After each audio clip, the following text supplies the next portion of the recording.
Hi. On the 11th of March 2024, I received a shocking phone call from my 12-year-old granddaughter who was in a state of panic. Her mother had dropped to the floor, began feeding, and wasn't breathing. I asked who was there with her, and she told me that the ambulance were there and that her grandmother was there. So I asked to speak to her grandmother. While speaking to my ex-wife, the ambulance people came up and said, look, we're sorry. There's nothing more we can do for her. She's gone. Well, I cannot begin to express the shock, the immensity of the shock of that moment. Wow, that was significant, to say the least. There's no words I can use to express just how that hit me so hard. But anyway, so after hanging up, what I did was I rang a couple of good friends and told them, and just to get it out.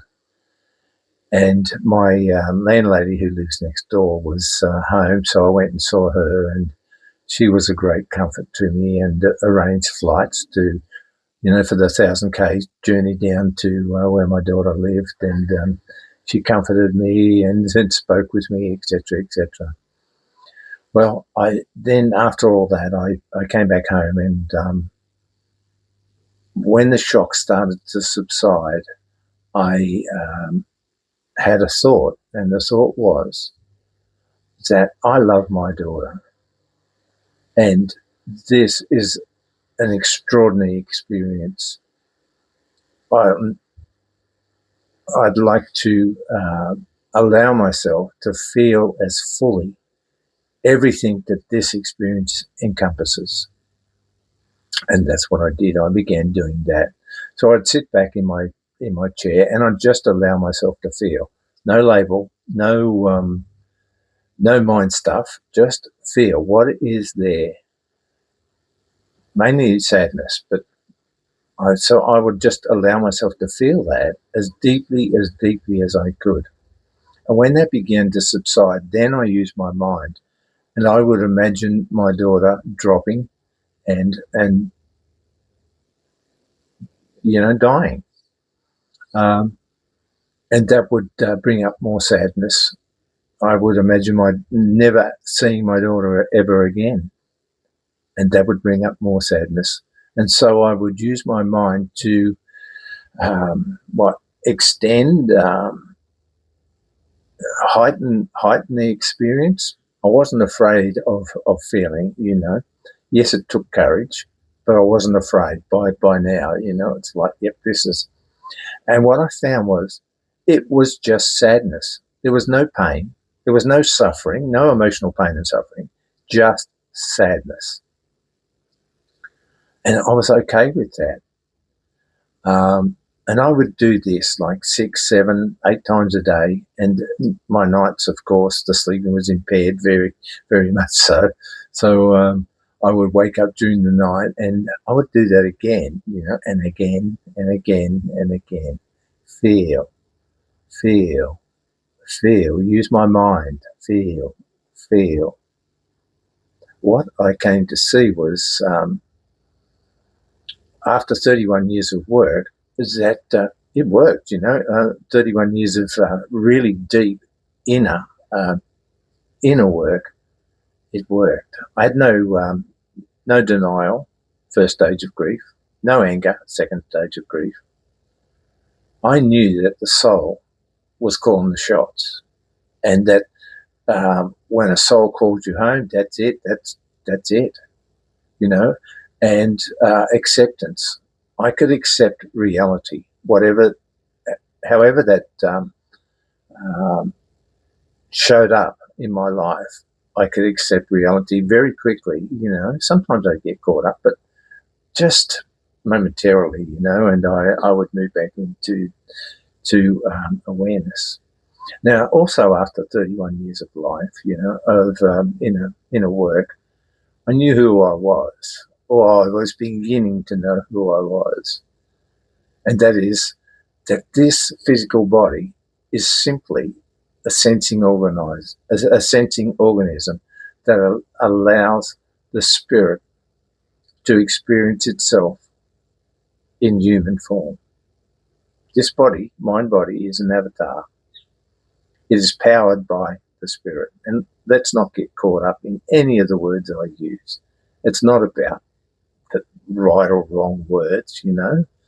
Sometimes I choose my words very poorly, but hey, hopefully I'm communicating what's going across. So, anyways, I flew down to Canberra, and fortunately for my brother and his wife, I had nightmares, which was part of the release of the pent up emotions, because there was more than just the sadness of my daughter's death. There was sadness accumulated from years of misperception and poor belief, you know. But anyway, after about day 3, uh, things began to change, and I woke up in immense joy, with just so joyful. It just filled my being. I thought, what the bloody hell is wrong with me? You know, my daughter's just died, and here I am experiencing this. So I rang a couple of good friends and told them, and not that they'd ever had this experience of having a child die, but they knew what I was like, and that I would not shy away from the inner work. So they encouraged me just to keep going, and that whatever was whatever, you know. I had trouble accepting that one, didn't I? Um, but anyways, this joy was just immense, and it lasted for more than a week, you know. It was incredible. I've had lots. You know, I experienced joy quite often, but this was something really special, you know, and it took many months, more than a year, before I realised that the joy had come from setting myself free. Free from trying to stifle emotions, free from trying to push them down, suppress them, or distract myself from what was going on. No, here I was, raw, just allowing everything to be, and the result was joy. Now, there have been many gifts that have come from my daughter's death. Sounds a bit funny, but there have. You know, I can see that she had gifted me this opportunity to set myself free.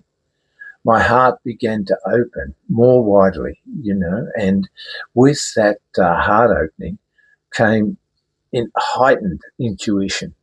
Call it intuition, but it's part and parcel of being in your heart, that you begin to see reality quite differently from what has been programmed by society, religion, etc. So that was also something that I began to experience. I saw that there was no death. There was only the passing of the physical body. No death, you know. Life goes on. We are life itself, and that is never cut short. That is an infinite journey, and we all get to experience that infinite journey. So, yep, my what was the biggest horror of my life turned out to be an extremely transformational journey that has led me to a whole new view of life. So, my suggestions for you out there, regardless of the size or the enormity of the experience, allow yourself to feel. Allow yourself to move into acceptance of what is, because reality is reality. It's not our thoughts about it. Things are what they are. Nobody dies too soon. That's the length of their life. That's it, you know. Um, so allow yourself to experience reality, to accept the final stage of grief, acceptance. If you can live with that all the time, or most of the time, you're doing pretty bloody well. So, yeah, what a gift my daughter's life has been. And it continues to this day. It hasn't stopped. I still have stages of missing her, but they're just missing. There's no big deal in that. I no longer have sadness. And in fact, just 3 days ago, my sister, 9 years younger, passed away. I applied the same techniques of sitting and feeling what came up, and there was no sadness. There was just pure acceptance of my sister's life. What had helped was that about 2 or 3 weeks ago, when they thought she was going to die then, that her and I had deep conversations. Nothing was held back on death, and my sister was quite comfortable with her own mortality, with her own dying. And yeah, we talked for quite a while with tears and with laughter about her impending death. And yeah, it's like my daughter's gift has transformed my life, and it has transformed my life by allowing me to feel. So that's the name of the game here. Life is a felt experience. The more deeply you can feel, the more magic you're going to experience, the more magnificence of the fact that here we are as human beings. I hope this helps. And if there's anything more that you'd like to hear on this subject, then please drop a line in the comments, and I'll do my best to assist or to talk about that. But for now, please like, subscribe to my channel, and all the best.